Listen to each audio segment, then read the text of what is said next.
Good. Yo, look at this. We got our lighting right here. We got our new camera angle right here. Motherfucker, we upgraded that. We upgraded. Okay. Now, actually, let's get to the real meat and potatoes of the video, right? So, we all know Kai Cenat. He has a second YouTube channel. He's uploading on it. He's doing his own kadaddle, right? But I figured, I really like his concept. But he's choosing books that are kind of boring, right? Like I wanna choose a book that's actually entertaining, and I think that you guys would also like, right? So here's what my genius IQ, intellectual IQ was thinking, right? I'm thinking, let's apply the same concept, right? So I'm gonna read a book today, right? But it's not gonna just be any old book. It's not gonna be none of that hanky panky, ring around the rosy, Bingo, and bingo was his name. Oh, no, we're not doing any of that. All right. Instead, we're gonna be reading a banned book. That's not even that crazy because everyone knows about banned books, right? Yes, there are books that are banned for certain reasons, whether it's their political opinion, political view in the book, whatever it may be. There are certain books that are banned. Now, this one, the one I want to be reading for today, is called The 48 Laws of Power. Obviously, people want to, I think, grow and better themselves, but no one wants to actually sit down and read a book. Let's be real. I think this is a way to intersect those. It's the shut up. It's the bridge that meets in the middle. So no more rambling. Let's get into the book. Here it is, the 48 Laws of Power. I had to do some Kabbalah magic to get this shit on my fucking screen. But nonetheless, we have it. So I'm thinking we read a chapter a day. I got this. I don't know how long that is, but we're going to find out. So let's get into it. But yeah. All right, so table of contents by Robert Greene, a Juiced Alphers production. Nice. Okay, cool. Let's just click on this one. So Law 1, never outshine the master. Okay, let's see what this says. Law 1, never outshine the master. Judgment. Always make those above you feel comfortably superior in your desire to please and impress them. Do not go too far in displaying your talents, or you might accomplish the opposite. Inspire fear and insecurity. Make your masters appear more brilliant than they are, and you will attain the heights of power. That was judgment. Okay, so I don't know what the fuck that means, but let's keep going. Transgression of the law. Jesus, I'm not gonna try to pronounce that. I'm gonna say Nicholas Louis the 14th's finance minister in the first years of his reign was a generous man who loved lavish parties, pretty women, and poetry. He also loved money, for he led an extravagant lifestyle. Nicholas was very clever and very much indispensable to the king. So when the prime minister, Julius Mazarin, when Julius Mazarin died in 1661, the finance minister expected to be named the successor. Instead, the king decided to abolish this position. This and other signs made Nicholas suspect that he was falling out of favor. Okay. Let me clear my throat here and get a sip of water. Excuse me, boys.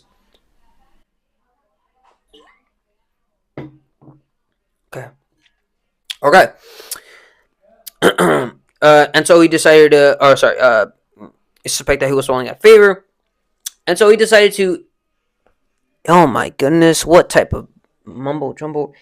Ingratiate himself with the king by staging the most spectacular party the world had ever seen. The party's ostensible purpose would be to commemorate the completion of the Nicolas Chateau. I think that's how you say it. Val le Vincom, but its real function was to pay tribute to the king, the guest of honor. So actually, I do believe that this means castle in French. So if you're wondering, castle in French. Pretty cool. Okay, let's keep going. The most brilliant nobility of Europe and some of the greatest minds of the time, La Fontaine, La Roche, Jesus, dude, who the fuck made these words? Madame de Seville attended the party. Molière wrote a play for the occasion, in which he himself was to perform at the evening's conclusion.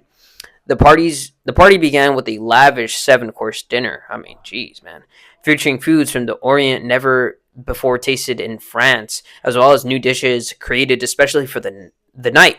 The meal was accompanied with music commissioned by Nicholas to honor the king.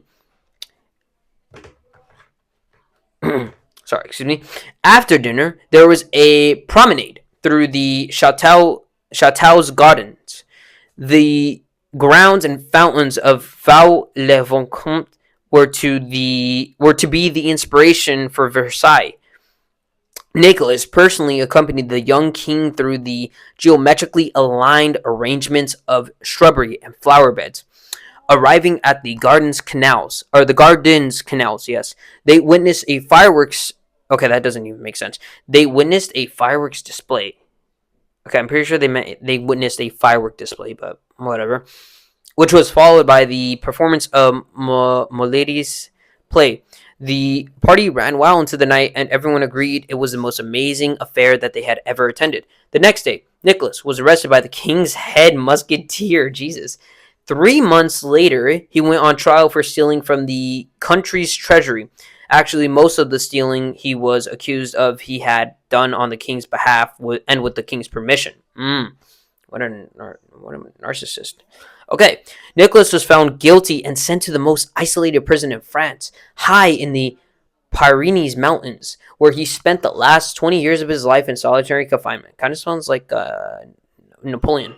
Let's keep going. Interpretation. So I guess this is what you're meant to get from this story. This example, essentially. Louis XIV, the Sun King, was a proud and arrogant man who wanted to be the center of attention at all times. He could not countenance being outdone in lavishness by anyone, and certainly not by his finance minister. To succeed Nicholas, Louis chose Jean-Baptiste Colbert, a man famous for his what does that say? Parsimony and what? How did I lose that? And for giving the dullest parties in Paris. Colbert made sure that any money liberated from the treasury went straight into Louis's hands. With the money, Louis built a palace even more magnificent than Nicholas's, the glorious palace of Versailles. He used the same architects, decorators, and garden designers, and at Versailles, Louis hosted parties even more extravagant than the one that the one that cost Nicholas his freedom. Let us examine the situation. The evening of the party, Nicholas presented spectacle on spectacle to Louis, each more magnificent than the one before. He imagined the affair as demonstrating his loyalty and devotion to the king. Not only did he think the party would put him back on the king's favor, he thought it would show his good taste, his connections, his popularity, making him indispensable to the king and demonstrating that he would make an excellent prime minister. Instead, however, each new spectacle, each appreciative smile bestowed by the guest on Nicholas made it seem to Louis that his own friends and subjects were more charmed by the finance minister than by the king himself, and that Nicholas was actually flaunting his wealth and power rather than flattering Louis XIV. Nicholas' elaborate party offended the king's vanity. Louis would not admit this to anyone, of course. Instead, he found a convenient excuse to rid himself of a man who he inadvertently made him feel insecure. Such is the fate, in some form or other, of all those who unbalance the master's sense of self, poke holes in his vanity, or make him doubt his preeminence. There's no way that's it.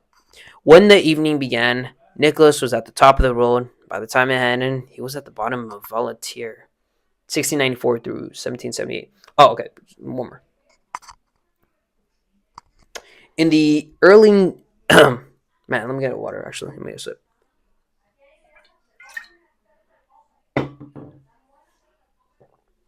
Hope you guys are liking it, by the way. In the early 1600s, the Italian astronomer and mathematician Galileo found himself in a precarious position. He depended on the generosity of great rulers to support his research, and so Like all Renaissance scientists, he would sometimes make gifts of his inventions and discoveries to the leading patrons of the time. Once, for instance, he presented a military compass he had invented to the Duke of Gonzaga. Gonzaga. Jesus. Then he decided a book explaining the use of the compass to the Medici's. Yeah, okay, I've heard of them. Both rulers were grateful, and through them, Galileo was able to find more students to teach. No matter how great the discovery, however, his patrons usually paid him with gifts, not cash. This made for a life of constant insecurity and dependence. There must be an easier way, he thought.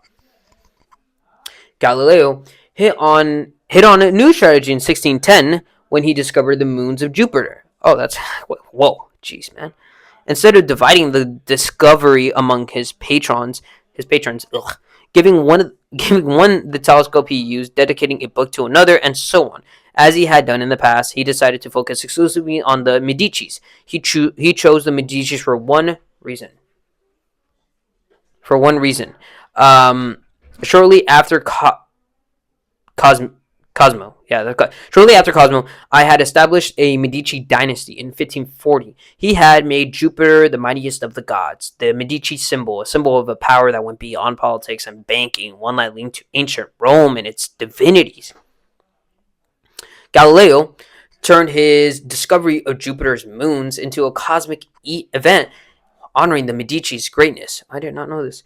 Shortly after the discovery, he announced that the bright stars, the moons of Jupiter, offered themselves in the heavens to his telescope at the same time as Cosmo the Second, I think, in the Cosmo the Second's enthronement. Okay, he said that he said that the number of moons, four, harmonized with the number of Medici's. Cosmo the Second had three brothers. Okay, so four total, yeah. And that the moons orbited Jupiter as these four suns revolved around Cosmo the First, the great Cosmo, I guess. The dynasty's founder, more than coincidence, this showed that the heavens themselves reflected the ascendancy of the Medici family. After he dedicated the discovery to the Medici's, Galileo, holy Toledo.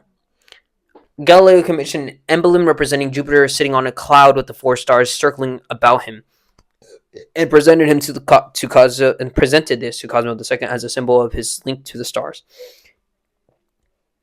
In 1610, Cosmo II made Galileo his official court philosopher and mathematician. With a full salary for a scientist, this was a coup of a lifetime. The days of begging for patronage was over. Interpretation, oy vey. Oh my goodness! What? There's no way this is part of the. Okay. This recording is getting way too long. I'm gonna cut it here. I will continue this. I didn't know it was gonna be this long. I do apologize. Yeah, I gotta cut it. I just gotta cut it. Okay. Thank you so much. I will continue where I left off. Future plans, real quick. Let me talk about this. I do eventually want to get when I finish this and this series does become very popular. I actually kind of want to get into reading the Quran, just because for one, I think the big inspiration behind it is simply John Adams. If you know anything about John Adams, he actually kept a personal. I think it was John Adams and George Washington, or maybe it was one of them. I don't know. I'm not a history buff like that, but they did actually have a Quran, and they kind of used it not because they were religious in that regard, but just because they were kind of like using it to compare. And I always had people tell me to read the Quran. I knew some Muslim friends. I had some Muslim friends. They're very kind and respectable people, bro. Yeah. If you guys would like to see that, go ahead and let me know. If you guys have any questions that you want me to answer, go ahead and let me know about any of the things I read. Go ahead and let me know. Post them down in the comments. I'll answer them. I mean, yeah, to the best of my knowledge from what I interpreted from all this. I mean, it literally tells you. But yeah. With that being said, I'm Roy Slop. I'm fucking out. Okay, jeez.